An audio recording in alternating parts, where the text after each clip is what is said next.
जय जिनेंद्र साहब, ये हमारे बड़े गुरु जी हैं जिद्दत जी महाराज साहब, जो अजमेर में दादाबाड़ी है।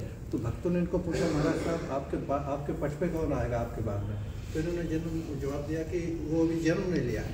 तो भक्तों ने इनको पूछा कब जन्म लेगा और कहाँ लेगा? तो इन्होंने बोला विक्रमपुर गाँव में रासन नाम के सेठ जी रहते हैं, उनके घर पर जो बालक जन्म लेगा वो हमारा पटदर होगा। भक्त लोग थे, सेठ जी के घर पे आए, इनको पूछा तो इन्होंने बोला हाँ अभी जन्म हुआ नहीं, होने वाला है। तो भक्तों को पूरा भरोसा हो गया, गुरु जी ने सही बोला है। और इनके माता को प्रणाम किया और वंदना की, चरण धोए और बोला कि आपकी कोख से जो बालक जन्म लेगा हमारे गुरु जी का पटदर बनेगा। तो कुछ समय के बाद फिर गुरु जी का जन्म हुआ। इनकी आयु हो गई 6 साल की। 6 साल की आयु हो गई तो इनके माता पिता बड़े गुरु जी के पास लेके आए। तो गुरु जी ने 6 साल की उम्र में दीक्षा दे दिया। 6 साल की उम्र में साधु बन गए और 8 साल की उम्र में तो आचार्य पद भी दे दिया इनको। और 14 साल की आयु थी तो इनको गच्छाधिपति घोषित कर दिया और इन बड़े गुरु जी का देवलोक हो गया था। उसके बाद इनको गच्छाधिपति घोषित कर दिया।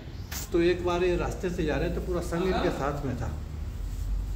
तो आगे से चोर लोग आ गए, डाकू लोग आ गए। तो गुरु जी संघ ने विनती किया, गुरु जी से हमारी रक्षा करो। तो गुरु जी ने रेखा खींच दिया। ऐसा चमत्कार हुआ कि चोरों को कुछ दिखाई नहीं दिया और संघ ने वहाँ से सुरक्षित बिहार कर गया।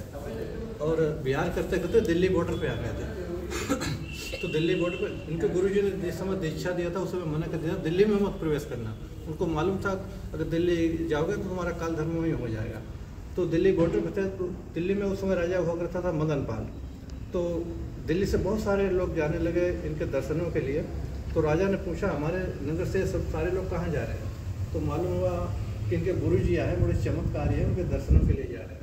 तो राजा भी गया दर्शन करने। गुरु जी प्रवचन दे रहे थे, उनकी गुरु जी को वाणी को सुना तो बहुत खुश हो गया और महाराज साहब से विनती की हमारे नगर में पधारो, हमको भी धर्म का उपदेश करो।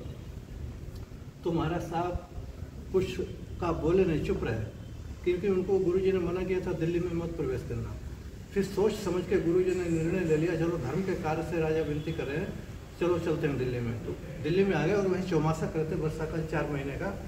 तो उसी चौमासे में गुरु जी का स्वास्थ्य खराब हुआ। तो इनको आभास हो गया कि हमारा अंतिम समय आ गया है।